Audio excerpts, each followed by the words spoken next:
आज भी कौमी असम्बली सेनेट दोनों में अपोजिशन ने कहा कि मुल्क में महंगाई पर बहस हो, पता चले कि मुल्क में महंगाई क्यों बढ़ रही है और उसके तदारुक के लिए हुकूमत क्या अमल कर रही है। लेकिन दोनों ऐवानों में इस पर बहस ना हो सकी। ये आज हुकूमत का रवैया है इस संगीन तरीन मसले पर। 2 दिन पहले इस मुल्क के वज़ीर-ए-आज़म ने ये दावा किया कि तारीख का सबसे बड़ा रिलीफ पैकेज पाकिस्तान के अवाम को दिया जा रहा है। वो ये बताना भूल गए कि इस रिलीफ पैकेज की ज़रूरत क्या है, महंगाई क्यों पैदा हुई, अवाम को तकलीफ़ क्यों हुई कि आज हुकूमत मजबूर है ये रिलीफ पैकेज देने पर। इस मुल्क का वज़ीर-ए-आज़म ये कहना भी भूल गया, शायद इनको इस बात की समझ ही ना हो कि आज इस मुल्क के बकौल उनके, ये मैं अपनी बात नहीं कर रहा हूँ, 2 करोड़ जब ख़ानदानों की बात करेंगे तो 12 करोड़ अवाम की बात करते हैं।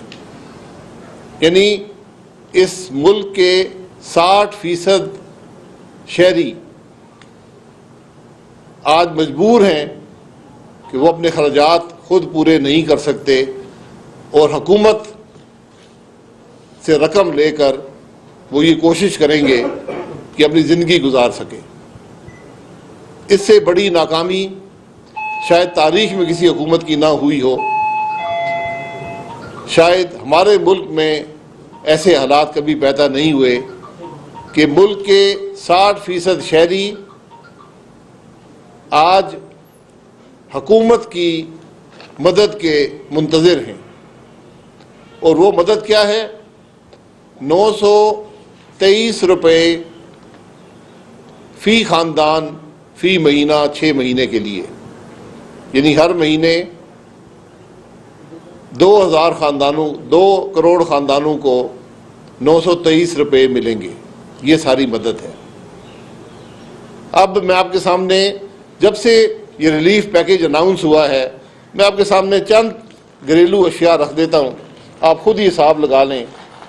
ये यहाँ आने से पहले रास्ते में एक आम दुकान से हमने ये अशियाए खुर्दनोश खरीदी हैं। ये चीनी है, 150 रुपये किलो। ये वज़ीर-ए-आज़म के पैकेज से पहले ये 120 रुपये किलो बिक रही थी, यानी 30 रुपये फ़ी किलो चीनी में इजाफा हो गया इस पैकेज के बाद। ये आटा है,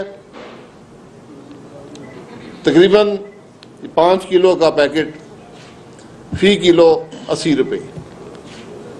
ये आज कैफियत है आटे की मुल्क में। ये इस रिलीफ पैकेज से पहले 70 रुपये के करीब ये आटा बिक रहा था। जो घी है ये 360 रुपये फ़ी लीटर हो गया है। ये तकरीबन 300 कुछ रुपये रिलीफ पैकेज से पहले था। ये इन 3 दिनों की बात मैं कर रहा हूँ, जब से रिलीफ पैकेज अनाउंस हुआ है। ये पेट्रोल का लीटर है, ये 9 रुपये बढ़ चुका है जब से रिलीफ पैकेज अनाउंस हुआ है। ये आज 146 रुपये के करीब फ़ी लीटर पेट्रोल बिक रहा है। 8 रुपये कुछ पैसे इजाफा कर दिया गया है। ये अंडे 180 रुपये दर्जन पे पहुंच गए। ये इससे पहले 120 रुपये दर्जन पे, 120-130 रुपये दर्जन पे पहली तारीख को बिक रहे थे। ये आलू 1 किलो ये 70 रुपये से ज़्यादा, 72 रुपये में ये किलो आलू हमने अभी ख़रीदे हैं। और ये प्याज है जो इस दुकान से 50 रुपये किलो मिला है, लेकिन मुझे यहाँ के लोगों ने बताया कि 62 रुपये किलो ये प्याज बिक रहा है इस वक्त मुल्क के अंदर। ये आज मुल्क के हालात हैं और हमने ये हिसाब लगाया है कि सिर्फ इन 3 दिनों में ये तमाम अशिया वो हैं जो हर घर इस्तेमाल करता है, अमीर हो, गरीब हो, तनख्वाहदार हो, कारोबारी आदमी हो, जो शख्स भी हो, इन चीज़ों के बगैर ज़िंदगी गुजारना मुमकिन नहीं है। रोज़मर्रा की चीज़ें हैं, रोज़मर्रा की ज़रूरियात हैं। हमने ये हिसाब लगाया कि सिर्फ इन 3 दिनों में एक आम घर पर जिसमें 6 अफराद हों 3000 रुपये का इजाफी बोझ इन 3 दिनों में अवाम पर डाल दिया गया है। अभी मैंने बिजली के बिल में इजाफा नहीं रखा, अभी मैंने गैस के बिल में इजाफा नहीं रखा, अभी मैंने दीगर जो चीज़ें हैं उनका इजाफा नहीं रखा। 923 रुपये का वादा, अभी ये सिर्फ वादा है, फ़ी घर दिए जाएंगे, फ़ी घराना, और आपने 3 दिनों में बोझ जो है वो 3000 का डाल दिया है। यानी लोगों पर अगर ये पैसे 923 रुपये मिल भी गए तो उनको 277 रुपये जो हैं, 2077 रुपये अजाफी बोझ इन 3 दिनों में इमरान खान ने पाकिस्तान के अवाम पर डाल दिया है। ये आज इस मुल्क के हालात हैं, ये इस हुकूमत के हालात हैं। और सबसे जो एक तशवीशनाक बात है कि मुल्क का वज़ीर-ए-आज़म झूठ बोलता है, उसके वज़रा झूठ बोलते हैं।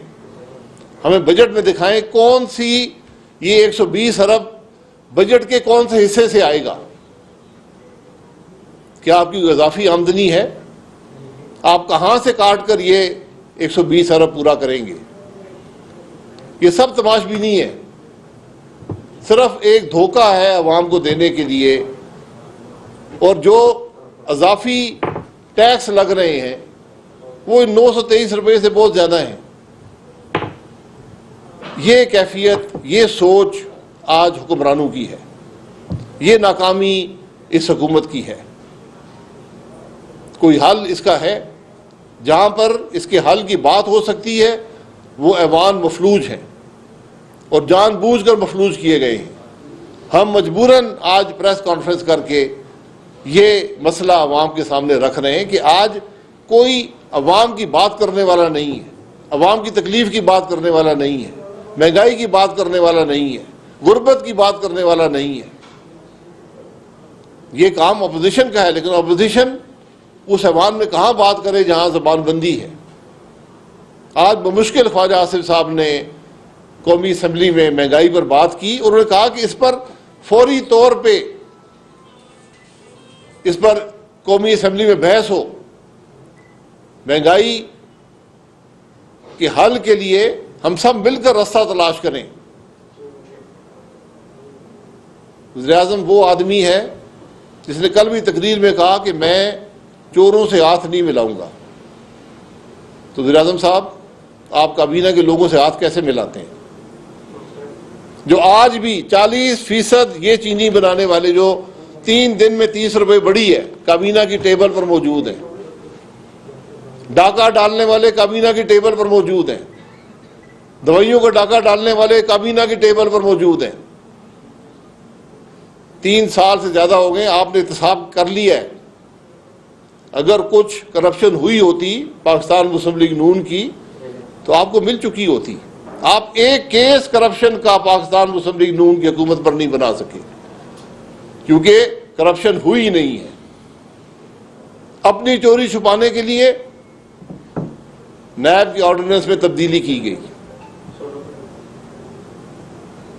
6 दिन में 2 ऑर्डिनेंस जारी हुए और उन ऑर्डिनेंस का सिर्फ मकसद ये है कि अपनी चोरी को इस्तिस्ना दिया जाए। नैब के चेयरमैन को जो गुलामी की हद तक आज हुकूमत का एहलकार है उसकी मुलाजमत को तूल दी जाए, जज अपनी मर्जी के लगाए जाएं, उनको हाई कोर्ट के बराबर तनख्वाहें रिश्वत के तौर पर दी जाएं। चेयरमैन नैब को हुकूमत किसी वक्त चाहे निकाल सकती है। ये कानून बनाया जा रहा है मुल्क में, ये कानून बनाने की कोशिश है। अवाम के मसाइल ये सब यहाँ पड़े हुए हैं, इसकी परवाह हुकूमत को नहीं है। इल्जामात लगाते हुए वज़ीर-ए-आज़म को शर्म नहीं आती। तुम इल्ज़ाम ना लगाओ, कार्रवाई करो। 3 साल में कुछ मिला है?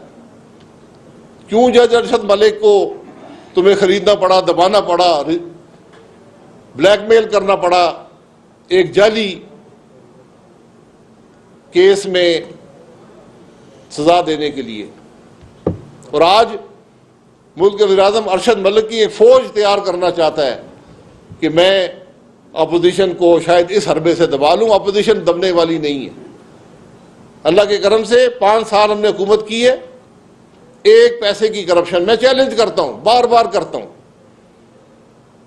इस हुकूमत की करप्शन नजर नहीं आती नैब के चेयरमैन को, लेकिन नजर आएगी। इस नैब के चेयरमैन को भी जवाब देना पड़ेगा।